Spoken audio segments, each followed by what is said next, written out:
Those of you who own a pet, a dog, you're very familiar with they have the possibility of catching fleas. Fleas are one of the smallest insects. Fleas have one of the highest vertical leaps of any living insect based on their size. A flea has a 36-inch vertical leap. Now, if you capture a flea and you put it in a jar and you put the lid on the jar, that flea still has a 36 vertical leap. So it will start jumping in that jar until it hits his head. And once it hits his head, he starts making adjustments. So then the flea reduces his jump and he jumps just high enough to where he almost touches it, but he don't hit the lid and get knocked back down. Now, if you put another flea in there, that flea has a 36-inch vertical. And then once they find out they get knocked down a little bit, that flea starts jumping just before the lid so it don't get knocked down. Funny thing happens. If these fleas have baby fleas in a jar, these fleas are born with a 36-inch vertical. But because their parents are showing them only a 4 or 5-inch jump so they don't get hit, these baby fleas who are born with 36-inch verticals, they jump just as high as their parents jump. And what we do as people is we do the same things. We allow our environment to dictate to us. We allow our friends to dictate to us, our circle of associates to dictate to us how high we jump. When I was in the 6th grade and the teacher asked me what I wanted to be when I grow up, and she had everybody write an assignment on a piece of paper, I wrote down on a piece of paper I wanted to be on TV. She called everybody's name and had them stand up at their desk, and when she got to mine, she said, "Little Stevie, come up to the front of the class." I'm thinking this is a great moment for me.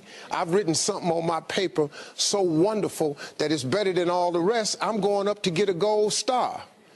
I got up there, she said, "Why did you write that on your paper?" And I said, "Because that was our assignment for today."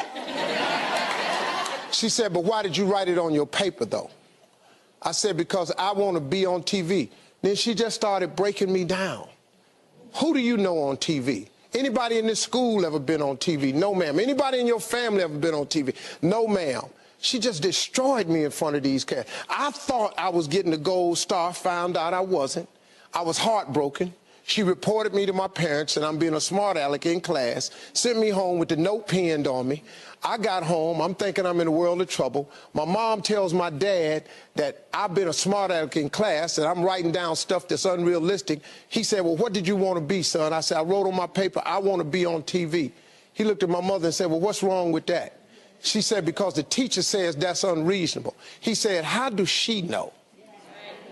And that was the first moment that I found out that my father, who had a 3rd grade education, who my mother taught to read and write, I said, "Man, this guy's on to something." So he told me what does she want you to write? I said, "A policeman or fireman or ball player." She said, "Write that on the paper and give it back to her." She said, "But every morning when you wake up, take your paper, put it in your drawer. Read your paper every morning when you wake up, and read your paper every night before you go to bed.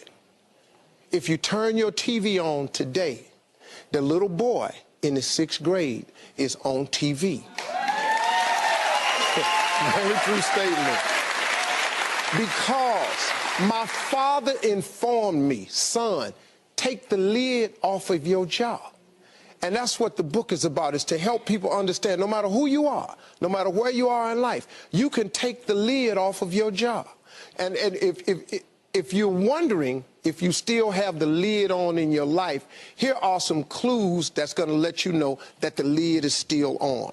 If you're not excited about waking up in the morning, if you're sitting around bored out of your mind, if you got time to do everything anybody asks you to do, you probably got the lid on.